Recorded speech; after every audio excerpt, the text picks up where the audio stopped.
What's happening in the brain and body when we procrastinate? Yeah. So procrastination is super interesting. There are actually some data that Adam Grant shared with me recently that people who procrastinate actually have tend to have access to certain creative states that non-procrastinators don't, because they have don't start justifying the procrastination crowd. That's a dangerous line to go to. Yeah, procrastination. I mean, what the origins of procrastination are complicated and varied. To really say a single concise statement as to what procrastination is. But the way to overcome procrastination is to do something harder than the hard thing that you're putting off. That's very clear. Do something harder. Don't go clean your, like suddenly people want to do their taxes, clean their room, clean the garage, organize the gym, whatever, when they don't want to write a chapter in their book. But you have to pick something that's worse than writing the chapter in your book and do that for 5 minutes. That's the way that the dopamine reward system works, and some of these stress systems work. What would be an example? Give me a tactical example of this. Okay, I need to write a chapter on focus and tools for focus for my book. I'm finding I'm doing everything but doing that. Let's just set it a kind of a fun example. I'll do anything but that. Okay. So then you have to find something worse than that. So for me, worse than that is anything involving a spreadsheet. Just the idea of a spreadsheet gives me hives. So I would force myself to do 5 to 10 minutes of like establishing a spreadsheet of my expenses and taxes related to, I don't know, some segment of my work life. I mean, I can't think of anything worse in that moment that doesn't involve physical or psychological damage. So doing that, and then you'll see it will make writing that book chapter very accessible. It's a downhill cruise from there.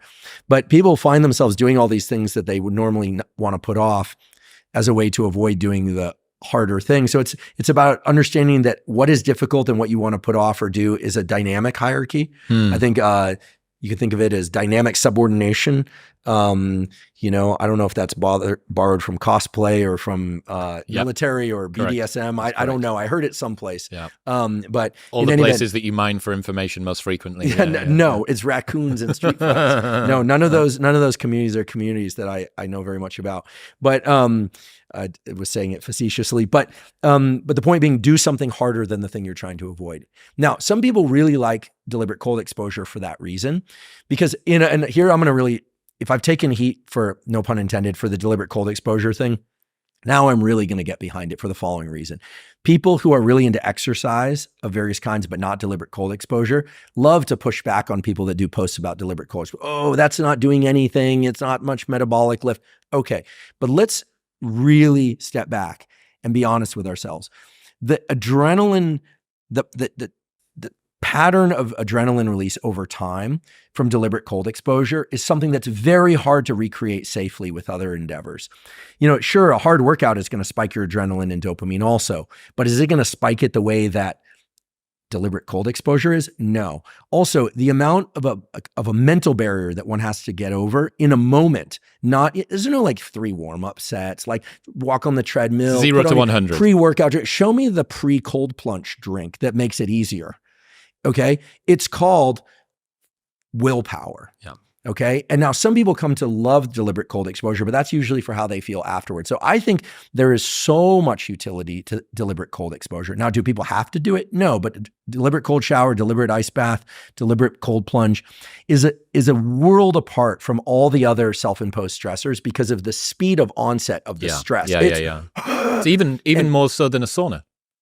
That's right. You get into a sauna and it takes time for you to heat up. It takes time for you to get uncomfortable. Right. I mean, it's a very potent tool because of the amplitude and the timing of adrenaline that it creates. What else in the procrastination dissolving toolkit? So we've got do something that is harder than the thing that you're trying to get away from. If you can do cold exposure, that's kind of cool. If you're like, I got to sit down and do this, I find myself for 10 minutes kind of fluffing about trying to do stuff. I go upstairs, I have a cold shower. Okay, that was way more miserable than this is going to be. If it's miserable, if you like it, then no. But if it's way more miserable, then that's the thing to do.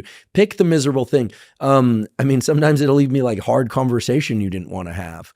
Some people are, certain hard conversations are harder than others, easier than others. But, in business, I've never had a hard time having hard conversations. People slaying all sorts of demons in an attempt to get away from their procrastination